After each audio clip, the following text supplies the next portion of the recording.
So, how did you get your start in sports broadcasting? Well, when I was still very young, I watched a lot of sports. My dad was a high school basketball coach, and I grew up with three brothers. And I realized at a very early age that I wanted to be a sportscaster. And so I was lucky, Abby. I got a head start. Even when I was still in middle school, I was the public address announcer at our JV and varsity basketball games, and was the PA announcer for football games and all kinds of different stuff. And as I kind of got older, I realized that I liked the play-by-play more than the other roles, an analyst or in the studio or as a reporter. So I decided to pursue that, and it worked out pretty well. So, what do you think it is that attracted you to play-by-play more than the other?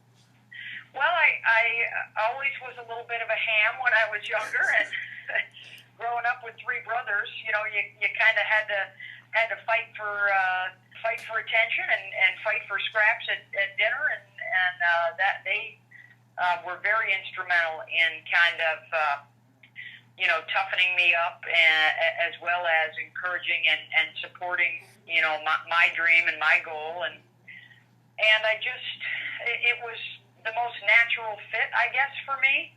I would literally, when we were playing wiffle ball or kickball or whatever the sport was, I was, having a constant commentary going even while I was playing. So as I watched more and more on television to learn from the best, I realized that the analyst, for the most part, when I was younger and still pretty much today, they're the former coach or the former player or the former Olympian, and I kind of realized that wasn't going to be me. But that other job, that other guy, the play-by-play announcer, well, you know what? That is something that if I worked hard enough at it, I think I could probably do that. And then as I started to get out into the workforce a little bit, even while I was still in high school and in college, trying to pursue play-by-play things, I realized that there weren't really any other women doing this, so I might be able to carve out a nice little niche for myself. And that's kind of what started to happen whenever somebody either was looking to hire a woman or there were a lot of women's sports that were starting to appear more and more on television. I had an opportunity to start calling those games and then eventually move into men's games as well. Is there anyone in particular that really influenced you in your career? Oh, boy. There's been a lot of different mentors for me over the years. Certainly my mom and dad were always wonderful and on the one hand, very supportive, and on the other hand, giving me a kick in the seat of my pants, to be, aggressive and pursue things, not wait for opportunities to come to me. I think that was critical. You've got to be willing to chase it. You've got to be willing to go get it and put yourself in uncomfortable situations and learn to make yourself comfortable in those.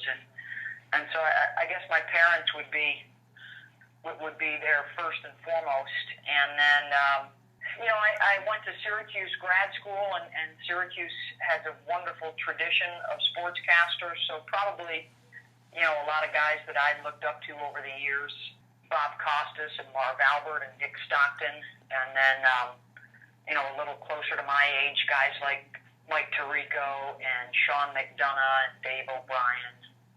What would you say is your favorite part about what you do? I think there's a couple of favorite parts. I realized early on, as a former athlete too, I played basketball, Division I basketball in college, and I loved being on site. So there's definitely an energy and an adrenaline rush of being at the arena, of being in the stadium, sort of that hour or so pregame where you're building up to tip off or kick off or first pitch, where you're prepared, you're ready to go, and now it's time to have some fun and call the game. So I love that moment. But then I also love Monday morning at 6 a.m. with a cup of coffee and just gathering all my information and my stats and my coach quotes and my storylines and sort of paring down all that information and putting it all on my game boards that I use whenever I call a game. I enjoy those moments as well. Is there any aspect of your career that you don't really like? I would say sometimes the travel can be a bit of a grind. It's a job where I'm working opposite of everybody else, working nights and I'm working weekends. I'm calling games that other people are using for entertainment when they're off of work. So I think especially when I was younger, earlier in my career, and I was, missing out on a lot of things with family and friends because I was working at night or I was out of town on the weekend, that were tough. But for the most part, it hasn't been too bad. You start to get a little tired of standing in lines at National Rental Car and things like that. But on the grand scheme of things, it's really not too bad when you put it into perspective. Did you seek out the opportunity to do men's sporting events, or did the opportunity seek you? Probably a little bit of both. I think we're still in a situation where a lot of times for women, you get into the business covering the sport that you played, for example, or the tendency is if you're a female play-by-play announcer, your first opportunities are often in women's sports, but the higher profile and the higher paying jobs are still covering men's sports.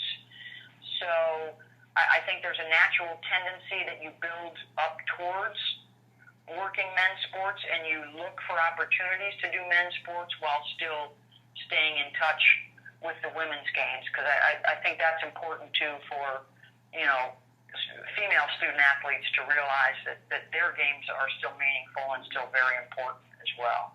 Are there any struggles in particular that you have faced as really the first woman to do play-by-play broadcasting?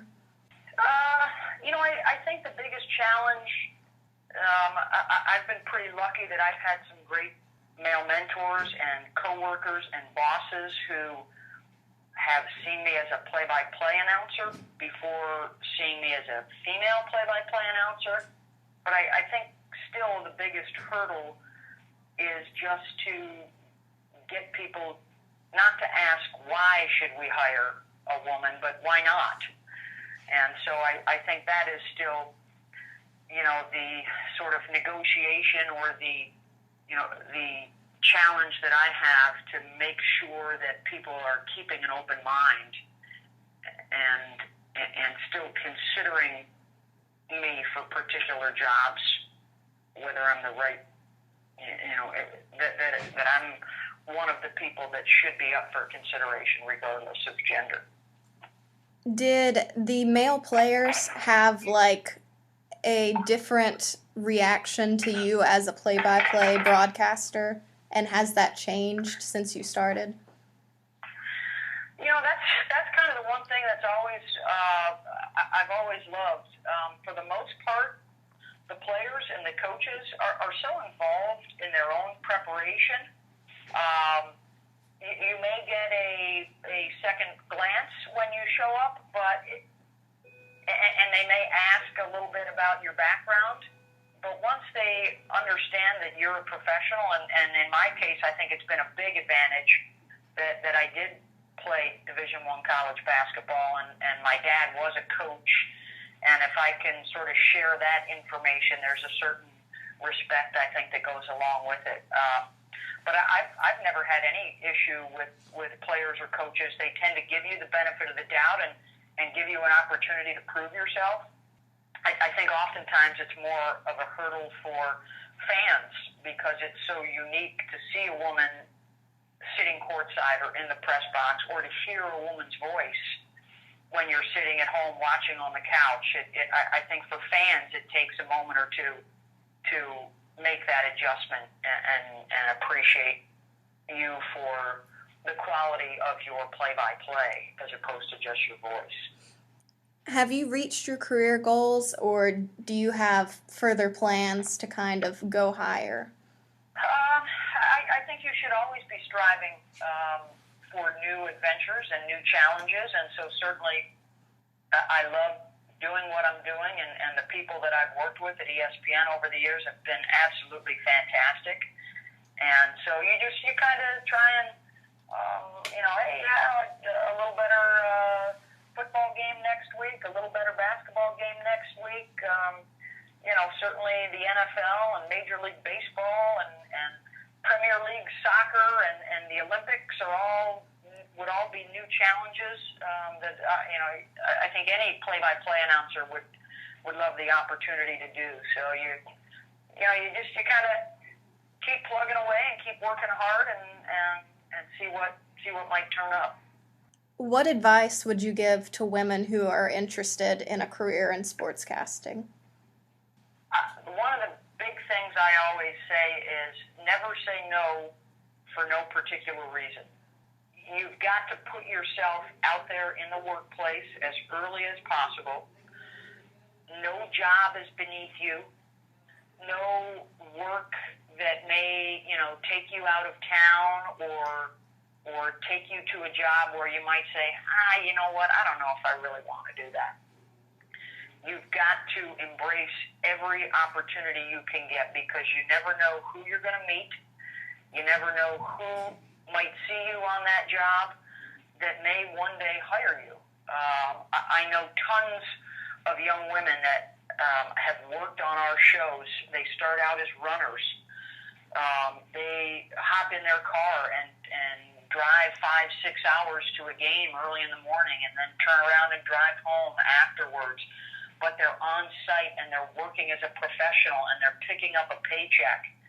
And sure enough, somebody spots them and notices that they're doing a great job and says, hey, why don't you come work for us all the time? And that's kind of how it works. So I think that's a big key. And ask a lot of questions and try different roles.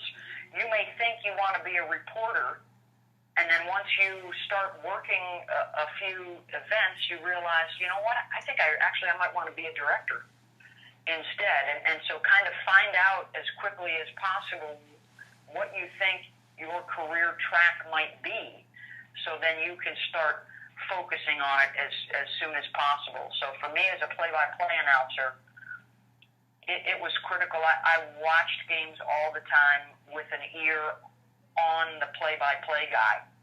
What's he doing? What's he saying? At what moments is he talking? At what moments is he laying out?